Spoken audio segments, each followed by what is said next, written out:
اب قرآن کہہ رہا ہے کہ یہ جو اتنی اوٹ پٹانگ قسم کے اعتراضات یہ کرتے ہیں، ظاہر ہے صحابہ کو پیغمبر صلی اللہ علیہ وسلم کو غصہ بھی آتا تھا جب انسان بہت بےہودگی پہ اترتا ہے اور الٹے اعتراضات کر کے ضد اور ہٹ دھرمی سے بات کرتا ہے، تو پھر اہل اسلام کا غصہ آنا یہ بالکل نیچرل ہے.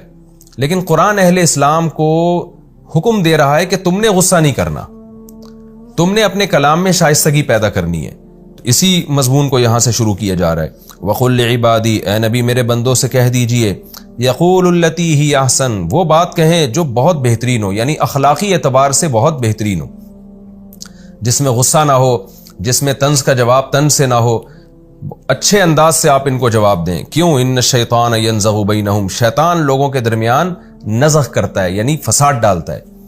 ہوگا یہ کہ بعض دفعہ آپ نے بھی اس کو جواب دے دیا اسی انداز میں، تو اس کو پروپیگنڈا کرنے کا موقع مل جائے گا، اس سے نفرتیں کم ہونے کے بجائے اور زیادہ بڑھیں گی. بعض دفعہ یہ بھی ہوتا ہے کوئی مخلص آدمی آ جاتا ہے، وہ واقعی سمجھنا چاہتا ہے، اس کے الٹے اعتراض کا آپ نے غلط طریقے سے جواب دیا، اس سے بھی نفرت کا موقع مل جاتا ہے. تو حتی الامکان کوشش کی جائے کہ اپنے اخلاق میں اپنا جو معیار ہے نا اس پہ سمجھوتا نہ کیا جائے. چونکہ یہ مکہ میں آیتیں نازل ہوئی ہیں نا، تو وہاں تو قوت طاقت تھی نہیں، تو قرآن بار بار صبر کی تلقین کر رہا ہے اور یعنی انداز کو اچھے سے اچھا بنانے کا حکم دے رہا ہے. یہی حکم آج بھی ہے. آج بھی دیندار لوگ مغلوب ہیں، کمزور ہیں. آپ اگر سختی کریں گے تو اس کا آپ ہی کو نقصان ہوگا، کوئی فائدہ نہیں ہوگا. ہمیں ان آیتوں سے یہ سبق سیکھنا چاہیے کہ ہمارا جن لوگوں سے واسطہ ہے وہ مشرکین مکہ جیسے ہٹ دھرم اور ضدی نہیں ہیں، اور نہ ہم پیغمبر صلی اللہ علیہ وسلم کی طرح اتنے سیدھے راستے پر ہیں جیسے پیغمبر صلی اللہ علیہ وسلم اور صحابہ تھے. لیکن آج ہم دیکھ لیں کہ ہمارا ایٹیٹیوڈ کیا ہوتا ہے، ذرا سی بات پر ہم کیسے ایک دم بوکھلا جاتے ہیں. تو ٹھیک ہے، وہ انسان کی ایک نیچر ہے، اس کو غصہ آتا ہے، ایک حد تک برداشت کرتا ہے، لیکن ترغیبی حکم قرآن کا یہی ہے کہ شیطان فساد پھیلائے گا تمہارے غصہ کرنے سے یا تمہارے ان کو اسی سٹائل میں جواب دینے سے. لہذا کوشش کرو ایسے انداز میں بات کرو، یقول التی ہی احسن، جو سب سے بہترین انداز ہو. ان الشیطان کان للانسان عدوا مبینا، بے شک شیطان انسان کا کھلا ہوا دشمن ہے. دیکھیں، یہ مطلب نہیں ہے کہ اسلام میں غصہ کرنا جائز ہی نہیں ہے یا پنشمنٹ اور سزا ہی نہیں ہے. جہاں سزا کا یا غصے کا فائدہ ہو وہاں تو غصہ ہی جاری کرنا افضل ہے. ہمارے نبی صلی اللہ علیہ وسلم کی سیرت، صحابہ کی سیرت میں ہمیں اس کی مثالیں ملتی ہیں. یہ وہاں کا موقع ہے جہاں غصہ جاری کرنے سے فائدہ کے بجائے نقصان کا خطرہ ہو. تو یہ موقع کیونکہ مکی آیتیں ہیں نا، تو اس لیے قرآن ان کو ترغیب دے رہا ہے. جہاں آپ سمجھتے ہیں کہ سختی سے بات کرنے سے فائدہ ہوگا یا سختی کرنے سے فائدہ ہوگا، تو پھر وہاں تو سختی کرنا واجب ہے. کیونکہ نبی صلی اللہ علیہ وسلم نے فرمایا من رأى منکم منکرا فلیغیرہ بیدی فإن لم یستطع فبلسانہ، جو گناہ کو ہاتھ سے روکنے کی طاقت رکھتا ہو نا تو اسے چاہیے، اس پر لازم ہے کہ ہاتھ سے روکے، اور جو زبان سے روکنے کی طاقت رکھتا ہو زبان سے روکے. یہ وہاں کی بات ہے جہاں غصہ کرنے کا فائدہ نہیں ہے، تو وہاں پھر برداشت والی پالیسی اختیار کی جائے. کیونکہ شیطان جو ہے نا وہ کیا کرے گا، لڑائی ڈلوا کے نفرتوں میں کمی کے بجائے اضافے کا ذریعہ بنے گا. اس سے پھر لوگ دین سے اور دور ہوں گے. ربکم اعلم بکم، آگے پھر ایک سوال ہوتا ہے کہ اللہ اگر ہم برداشت کریں مشرکین کے ان طعنوں کو اور ہم اخلاق سے جواب دیں تو ہمیں تو پھر یہ لگ ہی نہیں رہا کہ یہ لوگ اسلام قبول کریں گے، کیونکہ یہ تو ضد ان کی بڑھتی چلی جا رہی ہے. تو اس کا قرآن نے جواب دیا، تمہارے رب کو تمہارے حالات خوب اچھی طرح معلوم ہیں، وہ چاہے تو تم پہ رحم کر سکتا ہے. کیا مطلب؟ تمہیں ہدایت دے کے، زبردستی وہ چاہے تو تمہیں ہدایت پہ لا کے رحم کرے، اور چاہے تو گمراہ کر کے تمہیں عذاب دے. یعنی یہ اللہ پہ چھوڑ دو کہ کون قابل رحم ہے اور کون قابل عذاب ہے. ابھی تو تمہیں بس یہ حکم دیا جا رہا ہے کہ صبر کرنا ہے اور اخلاق سے تبلیغ کرنی ہے تم نے، اخلاق کے دائرے میں رہ کے. اور اس فکر کو چھوڑ دو کون مسلمان ہوتا ہے کون کافر ہوتا ہے، یہ تمہارے رب کو تمہارے حالات معلوم ہے، یعنی لوگوں کے حالات معلوم ہے. جس کو وہ چاہے گا ہدایت دینا اس کو ہدایت دے گا، اور جس کو چاہے گا گمراہ کرنا اسے گمراہ کرے گا. وما ارسلناک علیہم وکیلا، اور اے نبی ہم نے آپ کو ان پر کارساز نہیں بنایا، نگمان نہیں بنایا. بس آپ کو جو حکم دیا جا رہا ہے اخلاق سے آپ تبلیغ کریں، آپ کرتے رہیں. جس کی قسمت میں ہدایت ہوگی ملے گی، جس کی قسمت میں جہنم ہوگی وہ جہنم کی آگ میں جائے گا. اور یہ اللہ کو معلوم ہے کس کو جنت میں لے کے جانا ہے اور کس کو جہنم میں. وَرَبُّكَ أَعْلَمُ بِمَنْ فِي السَّمَاوَاتِ وَالْأَرْضِ، اور پھر اللہ مشرکین کو بھی اب بتا رہے ہیں کہ جیسے ہم پیغمبر صلی اللہ علیہ وسلم کو حکم دے رہے ہیں نا کہ ہمیں پتہ ہے کس کو ہدایت دینی کس کو نہیں دینی، تو تو اسی طرح ہمیں یہ بھی معلوم ہے کہ کس کو نبوت دینی ہے، کس کو نبوت نہیں دینی، کیونکہ مشرکین بھی یہ کہتے تھے کہ محمد صلی اللہ علیہ وسلم کو اللہ نے نبی کیوں بنا دیا، یہ طائف کا اور مکہ کے بڑے بڑے سرداروں میں سے کوئی کیوں نہیں بنا، کبھی کہتے تھے فرشتہ کیوں نہیں بنا. تو اس کا جواب اللہ نے فرمایا وَرَبُّكَ أَعْلَمُ بِمَنْ فِي السَّمَاوَاتِ وَالْأَرْضِ، تیرا رب خوب جانتا ہے اس تمام مخلوق کو جو بھی آسمانوں میں اور زمینوں میں. وَلَقَدْ فَضَّلْنَا بَعْضَ النَّبِيِّينَ عَلَى بَعْضٍ، اور اس علم کی وجہ سے ہم نے فضیلت دی ہے بعض پیغمبروں کو بعض پر. یعنی ہم نے یہ خود منتخب کیا ہے کہ کس کو پیغمبر بنانا ہے، اور صرف پیغمبر بنانا نہیں بلکہ کس کو اعلیٰ درجے کا پیغمبر اور کس کو رتبے میں نسبتاً کم درجے کا پیغمبر بنانا ہے. یہ سب فیصلے بھی ہم نے کیے ہیں.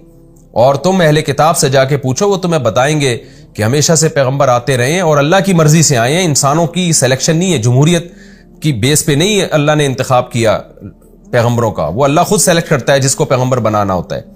اور پھر اس میں ان پیغمبروں میں بھی اللہ نے بہت سارے درجات رکھے ہیں. وَآتَيْنَا دَاوُودَ زَبُورًا، اور ہم نے داؤد کو زبور دی، یعنی داؤد کو بھی ہم نے دیگر پیغمبروں سے بڑا مقام دیا کہ ان کو ایک آسمانی کتاب دی. اور اللہ نے یہاں جو داؤد علیہ السلام کا تذکرہ کیا نا، اس میں نبی صلی اللہ علیہ وسلم کو تسلی بھی ہے.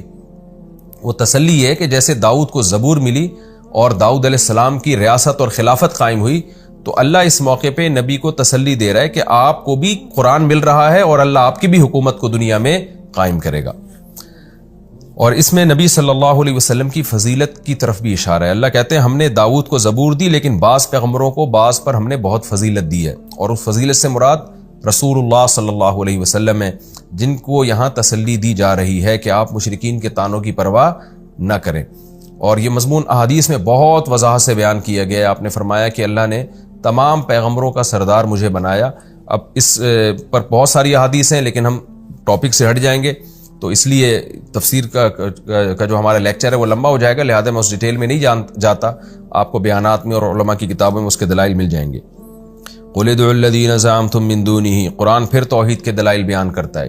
ہوا یہ تھا کہ کچھ جنات جن کی مشرکین عبادت کیا کرتے تھے اور فرشتے جن کی عبادت کیا کرتے تھے، تو اللہ بتا رہے ہیں کہ فرشتے جن کی تم عبادت کرتے ہو وہ تو خود اللہ کی عبادت کرتے ہیں، اور بہت سے جنات بھی مسلمان ہو گئے تھے، وہ بھی اللہ کی عبادت میں لگ گئے تھے اور اس فکر میں لگ گئے تھے کہ کون اللہ کا زیادہ قرب حاصل کرتا ہے. تو اللہ کہتے ہیں جن کو تم پکارتے ہو وہ تو خود اللہ کی عبادت کر رہے ہیں، تو جو عابد ہے وہ معبود نہیں ہو سکتا. تو جن کو تم معبود بناتے تھے جو کام وہ کر رہے ہیں تم بھی وہ کام کرو. تو دو دلائل دیے گئے ہیں، ایک تو یہ کہ تم ان کو پکار کے دیکھو، کوئی رزلٹ نہیں ملے گا تمہیں، اور دوسرا یہ کہ تم ایسوں کی عبادت کر رہے ہو جو خود اللہ کا قرب تلاش کرنے میں لگے ہوئے ہیں. قُلِ ادْعُوا الَّذِينَ زَعَمْتُم، اے نبی ان سے کہہ دیجئے ان کو پکارو جن کے بارے میں تمہارا دعویٰ ہے، یعنی دعویٰ کیا ہے کہ وہ معبود ہیں، مِن دُونِهِ اللہ کے سوا. فَلَا يَمْلِكُونَ كَشْفَ الضُّرِّ عَنْكُمْ، تم پکار کے دیکھو، نہ وہ تم سے نقصان کو دور کرنے کے مالک ہیں، ولا تحویلا، اور نہ اس نقصان کو تبدیل کر سکتے ہیں، اس میں کمی کر سکتے ہیں، کچھ بھی نہیں کر سکتے وہ. اولئک الذین یدعون، بلکہ یہ وہ لوگ جن کو یہ مشرکین پکارتے ہیں، یبتغون الی ربہم الوسیلہ، یہ تو اپنے رب کی طرف خود ذریعہ تلاش کر رہے ہیں. وسیلہ ذریعے کو کہتے ہیں، یعنی یہ ذریعہ تلاش کر رہے ہیں کہ کسی ذریعے سے ہم اللہ کے ایہم اقرب، کہ ہم میں کون زیادہ ہے جو اللہ کا قرب حاصل کر لے، اس چیز کی تلاش میں لگے ہوئے ہیں وسیلے کے ذریعے. وسیلے سے مراد عبادت اور اللہ کا کے قرب کے جو بھی ذریعے ہوتے ہیں، جو شریعت کے حکام کی پابندی. وَيَرْجُونَ رَحْمَتَهُ، اور ان میں دو صفتیں، ایک اللہ کی رحمت کی امید لگا کے بیٹھے ہیں، وَيَخَافُونَ عَذَابَهُ، اور اللہ کے عذاب سے ڈرتے ہیں. یہی ایک اہل ایمان کی صفت ہے کہ امید اور خوف کے درمیان میں اس کی حالت رہتی ہے. ان عذاب ربک کان محذورا، بے شک تیرے رب کا عذاب ایسا ہے کہ وہ اس قابل ہے کہ اس سے ڈرا جائے. وَإِن مِّن قَرْيَةٍ إِلَّا نَحْنُ مُهْلِكُوهَا، آگے اللہ اہل مکہ کو ایک دھمکی دیتے ہیں کہ کوئی بستی ایسی نہیں ہے مگر یہ کہ ہم اس کو ہلاک کر کے چھوڑیں گے. یہاں بستی سے کافر کی بستی مراد ہے، کیونکہ خطاب اہل مکہ کو ہو رہا ہے نا، اور ظاہر ہے اللہ اہل اسلام کی بستیوں کو تو قرآن میں جگہ جگہ کہتا ہے کہ ہم ان کو عذاب نہیں دیں گے، کہ کوئی ایسی بستی نہیں ہے مگر یہ، یعنی کافروں کی بستی جو نافرمانوں کی بستی ہے، مگر یہ کہ ہم اس کو ہلاک کر کے چھوڑیں گے. یہاں ہلاکت سے مراد قدرتی ہلاکت نہیں، بلکہ وہ ہلاکت جو بطور عذاب کے ہو. یہ بھی قرائن سے ہمیں پتہ چل رہا ہے. قبل یوم القیامہ، قیامت کے دن سے پہلے، او معذبوها، یا ہم اس کو شدید عذاب دیں گے، مراد قیامت کے دن. یعنی جو بھی نافرمان بستیاں ہیں ان میں کوئی بستی ایسی نہیں ہے جو اللہ کی گرفت سے بچ جائے. یا تو دنیا میں اللہ اسے تباہ کرے گا یا شدید عذاب دے گا، یعنی قیامت کے دن. دنیا میں بچ گئے تو آخرت میں عذاب ہوگا، کان ذالک فی الکتاب مستورا، یہ بات لوح محفوظ میں اللہ نے لکھ دی ہے، لہذا ایسا ہو نہیں سکتا کہ نہ دنیا میں عذاب ہو نہ آخرت میں۔ آگے اللہ فرماتے ہیں کہ تم جو معجزوں کے مطالبے کرتے ہو مشرکین مکہ، تو ہمیں اس بات سے نہیں روکا کہ ہم معجزے بھیجیں، نشانیاں، جو یہاں نشانیوں سے مراد ہے فرمائشی نشانیاں، جو مشرکین کہتے تھے آپ چشمہ جاری کریں، انگلی سے یوں کریں اور ایسے کریں، جو پٹانگ جس پر کئی بار بات ہو چکی ہے۔ تو اللہ فرماتے ہیں ہمیں کون سی بات روکتی ہے؟ الا ان کذب بها الاولون، کہ پچھلی امتوں نے بھی نشانیاں مانگی مگر انکار کیا، اس کے نتیجے میں عذاب آئے ان کے اوپر۔ تو محمد صلی اللہ علیہ وسلم آخری نبی ہیں، اللہ اس پوری قوم کو ہلاک نہیں کرنا چاہتا۔ اگر اللہ نے نشانیاں، ان کی فرمائشی نشانیاں دکھانا شروع کر دی تو نتیجہ کیا نکلے گا کہ یہ پھر بھی انکار کریں گے اور اللہ سب کو تباہ و برباد کر دے گا۔ تو پچھلی امتوں کے حالات دیکھو تو ان کے حالات ایسے ہیں کہ جس کی وجہ سے ہم ان کے فرمائشی معجزے نہیں دکھاتے۔ ہاں کبھی کبھی اللہ کی حکمت ہوتی ہے تو دکھا بھی دیتے ہیں۔ پھر اللہ اس ایک مثال دے رہے ہیں، وَآتَيْنَا ثَمُودَ النَّاقَةَ، دیکھو ہم نے قوم سمود کو اونٹنی دی تھی نا، مبصرتاً، کیسی بصیرت کی چیز تھی، اس کو دیکھ کر ایمان لانا چاہیے تھا، لیکن ہوا کیا؟ فَظَلَمُوا بِهَا، انہوں نے ظلم کیا، تو نتیجہ کیا نکلا؟ ہلاک کر دیا اللہ نے۔ حالانکہ اس سے پہلے ہلاک نہیں کیا، اس سے پہلے ان کو آزمائش کا موقع دیا، لیکن جب اتنا بڑا معجزہ دکھا دیا تو پھر ہلاک کر دیا ان کو۔ تو تمہارے ساتھ بھی ایسا ہوگا، اس وجہ سے ہم تمہارے فرمائشی معجزے تمہیں نہیں دکھاتے۔ وما نرسل بالآیات الا تخویفا، اور ہم اپنی نشانیاں نہیں بھیجتے مگر ڈرانے کے لیے۔ کیا مطلب؟ ایسے واضح معجزے دکھانا شروع کر دیں تو پھر ان کے پیچھے خوف بھی ہے۔ کیا مطلب؟ پھر ہم تمہیں ڈرا دیں گے اس سے کہ اگر تم پھر بھی ایمان نہیں لائے تو تمہیں ہلاک کریں گے ہم۔ یعنی یہ خوف اور عذاب کی ایک علامت بھی ہوتی ہیں یہ معجزے۔ وَإِذْ قُلْنَا لَكَ إِنَّ رَبَّكَ أَحَاطَ بِالنَّاسِ، پھر اللہ ایک اور مثال دے رہے ہیں کہ آپ کے ساتھ دو معجزے، ایک تو دنیا میں اور ایک آخرت میں۔ ایک معجزہ تو یہ کہ آپ کو ہم معراج پہ لے کے گئے، لیکن انہوں نے کیا کیا؟ انہوں نے انکار کر دیا۔ آپ اس سے عبرت حاصل کریں، حالانکہ آپ نے مسجد اقصیٰ کی پوری علامات بتا دی، قافلوں کا تذکرہ کیا، پوری ڈیٹیل آپ نے ان کو بتائی، لیکن اس کے بعد بھی انہوں نے معراج کا انکار کیا۔ تو اس سے کیا پتہ چلتا ہے؟ بھائی اللہ کو ان کے حالات معلوم ہیں، ان کے حالات اللہ کو معلوم ہے۔ اب دوبارہ بھی معجزہ دکھائے تو انہوں نے انکار کرنا ہے، تو اس سے ایسا نہ ہو کہ اللہ کا غضب آئے اور اللہ ہلاک کر دے۔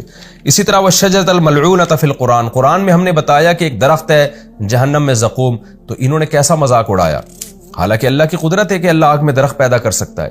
تو یہ درخت کی مثال اور معراج کی مثال یہ واضح دلیل ہے کہ یہ لوگ جب معجزہ دیکھیں گے تو ایمان لانے کے بجائے مذاق اڑائیں گے۔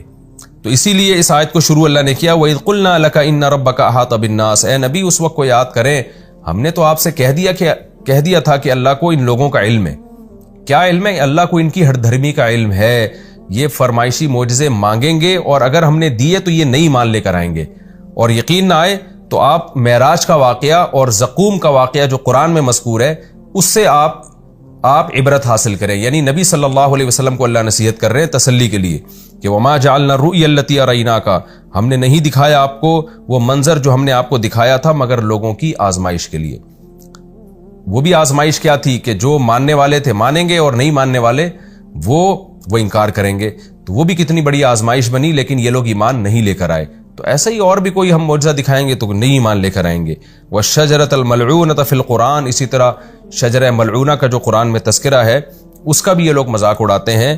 تو کیا مطلب؟ احاط بالناس، اللہ کو تو پہلے سے علم تھا جو ہم نے آپ کو بتا دیا تھا کہ ایسا ہوگا کہ یہ ایمان نہیں لے کر آئیں گے، لہذا ان کے فرمائشی مطالبے جو ہے نا کہ ہمیں یہ معجزہ چاہیے اور پھر اس پہ اللہ وہ معجزے نہیں دکھاتا، تو اے نبی آپ غم نہ کیا کریں۔ یہ سب چیزیں پہلے سے طے شدہ ہیں، اللہ نے فیصلہ کیا تھا کہ اس طرح نہیں دکھائے گا اللہ تعالیٰ ان کی مرضی کے معجزے۔ تو یہ پوری ڈیٹیل یہ سمجھایا جا رہا ہے ان آیتوں میں۔ وَنُخَوِّفُهُمْ، اللہ کہتے ہیں ہم ان کو ڈراتے ہیں مختلف طریقے سے۔ فَمَا يَزِيدُهُمْ إِلَّا طُغْيَانًا كَبِيرًا، لیکن یہ ڈرانا اضافہ نہیں کرتا مگر ان کی سرکشی میں بہت بڑی سرکشی۔ ہونا تو یہ چاہیے ڈرنے کے بعد کچھ خوف پیدا ہو، مگر خوف پیدا ہونے کے بجائے ان کے اندر بے فکری اور زیادہ بڑھ رہی ہے۔ تو ایسی لوگوں کو معجزے دکھانے سے فائدے کے بجائے نقصان کا خطرہ زیادہ ہے، نقصان کا اندیشہ زیادہ ہے۔